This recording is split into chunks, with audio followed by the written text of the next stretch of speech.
Hello and welcome to AP Physics, how to do really hard circuits. I gave you an extra day to do the simple ones that were just series and just parallel. So there's going to be another worksheet that starts to combine things. And so you still use the same rules. You use the same rules for series and parallel, and you still use Ohm's law, and that's just about it. So I'm going to do one fairly hard example problem, and you can keep looking at it to see how I've done it. And then you can work on the worksheet yourself, and I'll set up a Zoom meeting for all of us that are confused. So,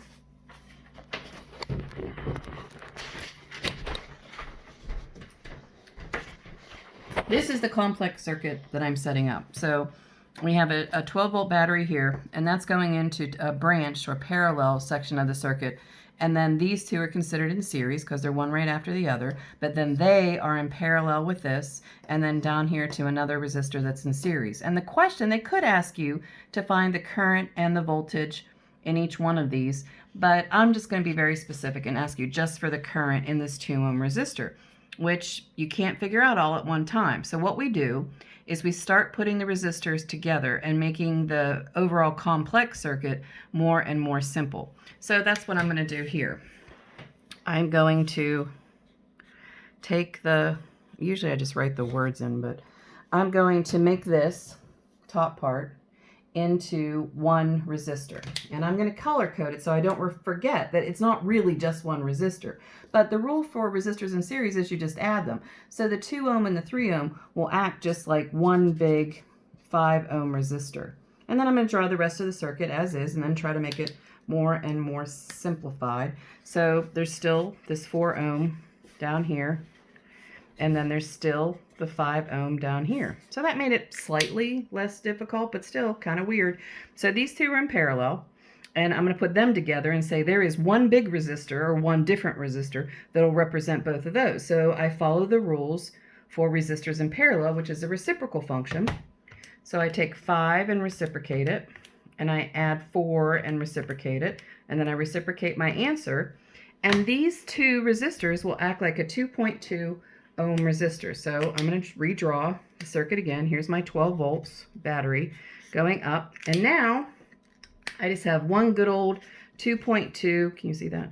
Ohm resistor acting like the 5 and the 4. Because remember, when we put them in parallel, they're actually less. And then here's my 5 ohm resistor. I can't forget that. And notice I've taken out the squiggles just to simplify. Just remember, if these are your resistors, that's the battery. But wait, I can make this even into a simpler circuit by saying, okay, these are in series now.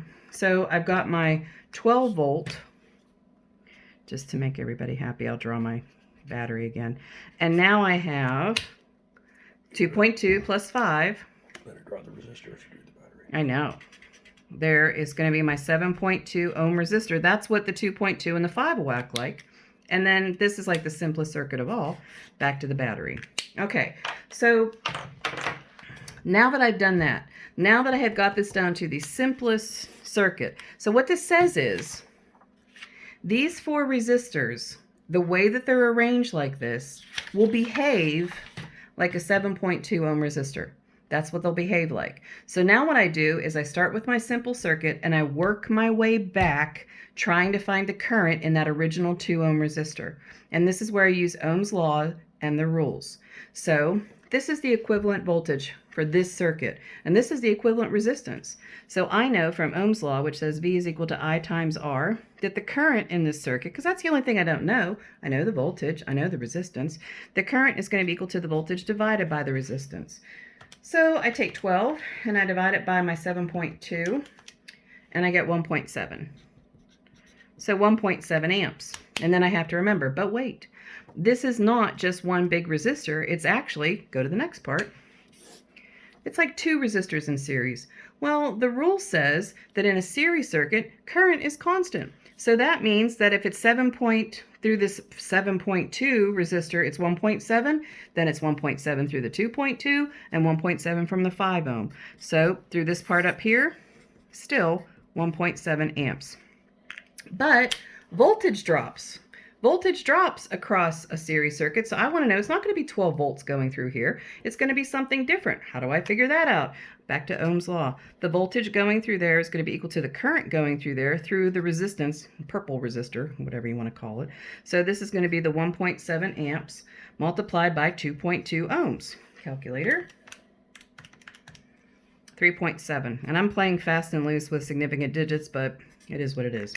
So that means that the voltage drop across this resistor, which isn't really a resistor, is going to be 3.7 volts. But wait, the 2.2 ohm resistor, the 2.2 ohm resistor is really two resistors in parallel, right?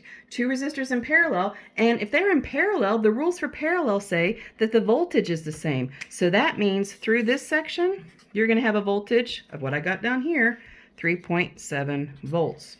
3.7 volts, but the current is different. Okie dokie. The current going through this top branch of my parallel circuit, back to ohms again, current is equal to voltage divided by resistance, but the voltage is the 3.7. The resistance is 5. So the current going through the top branch is 0.74 amps. Okay, that's how much is going through this branch up here, but wait.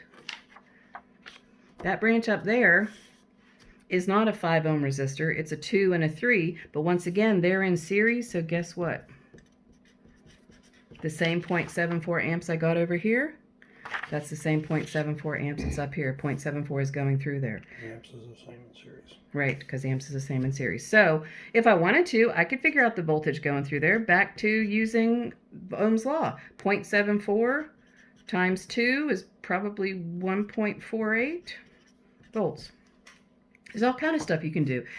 What I do, and there are a lot of different methods for this though, is I find the overall resistance and make the circuit simpler and simpler and simpler until I get to the simplest it can be, and I figure something out, and then I work backwards. Okay. Go do the worksheet. Good luck. We'll have a Zoom meeting.